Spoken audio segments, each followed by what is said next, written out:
सबसे बड़ा चैलेंज ये है कि स्टेट नहीं है ना। हम तो उम्मीद कर रहे थे कि जिस तरह जम्मू कश्मीर के लोगों को एक वादा किया गया था और यहाँ तक कि सुप्रीम कोर्ट को भी ये बात कही गई थी कि ये 3 जो है स्टेप प्रोसेस होगा, पहले डिलिमिटेशन, फिर इलेक्शन, फिर स्टेटहुड। डिलिमिटेशन भी हुआ, इलेक्शन भी हुए, लोगों ने बढ़ चढ़ के इलेक्शन में हिस्सा लिया। अब चलिए, बीजेपी की बदकिस्मती वो जीत नहीं पाए, लेकिन उस बात की सज़ा तो जम्मू कश्मीर के लोगों को दी नहीं जा सकती। कहीं ऐसा लग रहा है कि क्योंकि जम्मू कश्मीर के लोगों ने यहाँ बीजेपी की हुकूमत नहीं बनाई, इसलिए अब जम्मू कश्मीर के लोगों को स्टेटहुड नहीं मिलेगा। ये जम्मू कश्मीर के लोगों की ज़्यादती है ना, क्योंकि कहीं पे भी ये नहीं कहा गया था कि नतीजे बीजेपी के हक़ में हो तब स्टेटहुड मिलेगा। यहाँ बदकिस्मती से अब देखा जा रहा है कि स्टेटहुड और इन चीज़ों की मुखालफत अगर कहीं से हो रही है तो बीजेपी की तरफ से हो रही है। 20% है, शिकारा वाले रो रहे हैं ना, सब रो रहे हैं। हमारी तो लगातार कोशिश रही कि टूरिज़्म दोबारा से शुरू हो और हम उम्मीद भी कर रहे थे कि ये पूजा सीज़न जो है, पूजाओं के बाद वेस्ट बंगाल, कलकत्ता वगैरह से जो है टूरिस्ट दोबारा आना शुरू हो जाएंगे, लेकिन जिस तादाद में हम उम्मीद कर रहे थे उस तादाद में अभी लोग आए नहीं।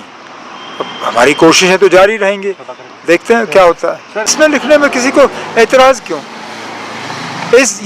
ये 3 अल्फाज लिखने में किसको एतराज़ हो सकता है? मेरी समझ में नहीं आता ना, ये 3 अल्फाज लिखने पे ये गिरफ्तारी की वजह कैसे बनती है? ये आप इसका मतलब कोई वाकई कोई मतलब दिमागी तौर बहुत ज़्यादा बीमार होगा जो इन 3 अल्फाजों को लेके इसके ऊपर कोई केस बना सकता है। इस पर तो कोई केस, और मैं तो चाहूँगा कि अदालत फटाफट इस चीज़ को जो है दुरुस्त करें। ये कहीं पे भी ये 3 अल्फाज लिखने, आई लव मोहम्मद, कहाँ से गैर कानूनी है ना? अगर 1 मिनट के लिए आप इसको एक मज़हब के साथ जोड़ देते हैं तब भी इसमें क्या गलती है ना? क्या बाकी मज़हब जो हैं अपने रहनुमा, अपने जो मजहबी जो हमारे ये हैं, हाँ, उनके बारे में नहीं लिखते? क्या हमारे जो सिख भाई बहन हैं अपने गुरुओं के बारे में नहीं लिखते?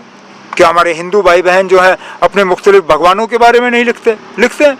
आप जम्मू कश्मीर से बाहर जाइए, शायद ही आपको कोई गाड़ी दिखेगी जहाँ पे किसी भगवान की तस्वीर नहीं होगी।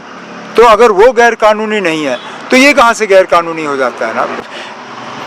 LOP का डेजिग्नेशन क्या है? Leader of the opposition. Opposition का काम क्या है? अपोज करना। आप ना किस दुनिया में ये उम्मीद करोगे कि LOP, और वो भी बीजेपी का LOP, नेशनल कॉन्फ्रेंस की हुकूमत की तारीफ करेगा? मैं तो कहता हूँ जितना ज़्यादा वो हमारी मुखालफत करें उतना बेहतर है, क्योंकि लगेगा हम वाकई काम कर रहे हैं। मकसद ही ये खोलने का था कि जहाँ जहाँ लोगों के मुतालबे हैं, परेशानियाँ हैं, जहाँ नॉर्मल तरीक़ों से उनका जो मुतालबों का हल नहीं हो रहा है, वहाँ पे हम इंटरवीन करें और लोगों की मुश्किलात जो हैं वो कम करें। ये सिलसिला काफ़ी कामयाबी से चला है। बीच बीच में जो फीडबैक मिलता है उसको लेके हम इसको और ज़्यादा जो है मजबूत करने की कोशिश करते हैं। लोगों के मुतालबे अलग अलग किस्म के होते हैं ना।